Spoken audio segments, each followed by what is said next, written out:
എന്റെ വഴികളിൽ മൂകസാന്ത്വനമായ പൂവുകളെ, എന്റെ മിഴികളിൽ വീണുടഞ്ഞ കിനാക്കളെ നന്ദി. മധുരമാം പാധേയമായി തേൻ കനികൾ തന്ന തരുക്കളെ, തളരുമീയുടൽ താങ്ങിർത്തിയ പരമമാം കാരുണ്യമേ നന്ദി. എന്നോടൊത്തുണരുന്ന പുലരികളെ,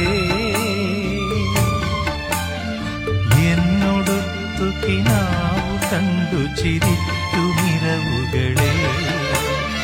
യാത്ര തുടരും